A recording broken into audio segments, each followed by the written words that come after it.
ओम गणेशाय नमः। आप सभी को कामदा एकादशी व्रत की हार्दिक शुभकामनाएं। यह व्रत चैत्र मास शुक्ल पक्ष की एकादशी को मनाया जाता है। युधिष्ठिर भगवान वासुदेव जी से कुछ बात कर रहे हैं, वही संवाद इसका व्रत कथा है। तो आइए सुनते हैं। उससे पहले यदि आपने मेरे चैनल को लाइक शेयर सब्सक्राइब नहीं किया है तो प्लीज़ कर दीजिए और बेल बटन को भी प्लीज़ प्रेस कर दीजिए ताकि आने वाला कोई भी नोटिफिकेशन मिस ना हो सके। युधिष्ठिर बोले, हे वासुदेव, आपको नमस्कार है। आप मुझसे कहिए कि चैत्र शुक्ल पक्ष में एकादशी का क्या नाम है। श्री कृष्ण भगवान बोले कि हे राजन, इस प्राचीन कथा को एकाग्र मन से सुनो, जिसको महाराज दिलीप के प्रश्न करने पर विशिष्ट जी ने कहा। और दिलीप बोले कि हे भगवान, चैत्र शुक्ल पक्ष में किस नाम की एकादशी होती है। विशिष्ट जी बोले कि हे राजन, उत्तम प्रश्न किया है आपने। चैत्र के शुक्ल पक्ष में कामदा नाम की एकादशी होती है। यह पवित्र एकादशी पाप रूपी ईंधन को भस्म करने के लिए दावानल की तरह है। और हे राजन, पापों को नाश करने वाली और पुण्य को बढ़ाने वाली इस कथा को सुनो। प्राचीन समय में सुवर्ण और रत्नों से सुशोभित रत्नपुर नाम के नगर में मोदोन्मत्त पुंडरीक आदि नाग निवास किया करते थे। गंधर्व, किन्नर और अप्सरा राजा पुंडरीक का सेवन करते थे। वहाँ ललिता नाम की सुंदर अप्सरा और ललित नाम का गंधर्व रहता था। वे दोनों स्त्री पुरुष प्रेम से युक्त और धन धान्य से भरे हुए अपने घर में सदा ही क्रीड़ा किया करते थे। ललिता के हृदय में सदा ही पति बसता था।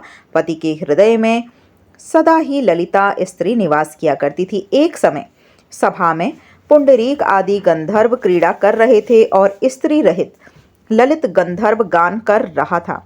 वह ललिता की याद करता हुआ बेसुरा गाने लगा और उसके पद ठीक ताल पर विश्राम नहीं लेते थे। करकोट नाग इस भेद को जान गया और उसने पुंडरीक नाग से जाकर सब वृतांत कह दिया। क्रोध से पुंडरीक की आंखें लाल हो गईं और उसने कामातुर होते हुए ललित को शाप दे दिया कि हे दुर्बुद्धि, तू मनुष्य को खाने वाला राक्षस हो जा, क्योंकि तू मेरे सामने गान करता हुआ स्त्री के वश में हो गया। हे राजेंद्र, उसके वचनों से वह राक्षस रूप को हो गया।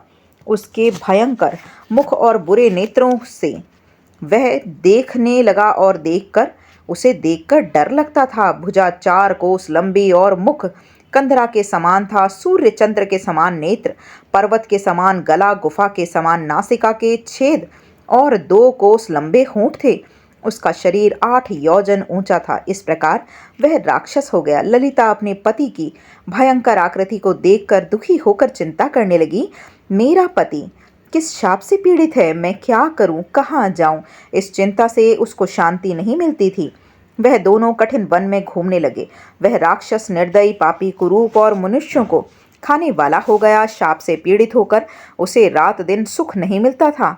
ललिता उसकी यह दशा को देखकर बहुत दुखी हुई और रोते हुए उसके साथ गंभीर वन में घूमने लगी। एक समय ललिता ने विंध्याचल के शिखर पर श्रृंगी ऋषि के परम पवित्र आश्रम को देखा। ललिता शीघ्र ही वहां गई और नम्रता पूर्वक बैठ गई।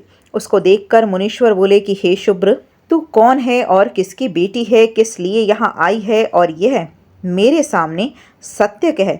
ललिता बोली, वीरंधवा नाम का महात्मा गंधर्व है, उनकी मैं बेटी हूँ। ललिता मेरा नाम है। हे महामुनि, पति शाप के दोष से राक्षस हो गया है। हे ब्राह्मण, उसका भयंकर रूप और बुरा आचरण देखकर मुझको सुख नहीं है। हे प्रभु, अब मुझे उसका प्रायश्चित बतलाइए जिससे वह राक्षस योनि से मुक्त हो सके। ऋषि बोले कि हे भीरु, चैत्र मास के शुक्ल पक्ष की कामदा नाम की एकादशी है। इसके व्रत करने से मनुष्यों की इच्छा पूर्ण होती है। मेरे कहने से विधि पूर्वक इसका व्रत करो और इस व्रत का पुण्य अपने पति को दे दो, उससे उनका शाप क्षण भर में दूर हो जाएगा। हे राजन, मुनि का यह वचन सुनकर ललिता प्रसन्न हुई। एकादशी का व्रत करें।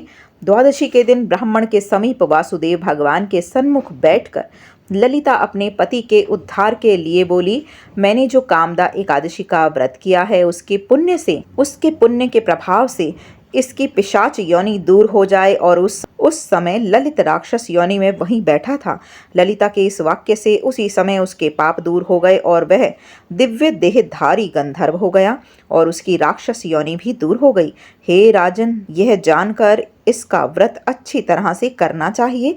लोगों के हित के लिए मुझे तुमसे मैंने ये कहा है और ब्रह्म हत्या आदि पाप और पिशाच योनि को नष्ट करने वाले इससे बढ़कर और कोई तिथि नहीं है। बोलो लक्ष्मी नारायण भगवान की जय, द्वारिकाधीश की जय।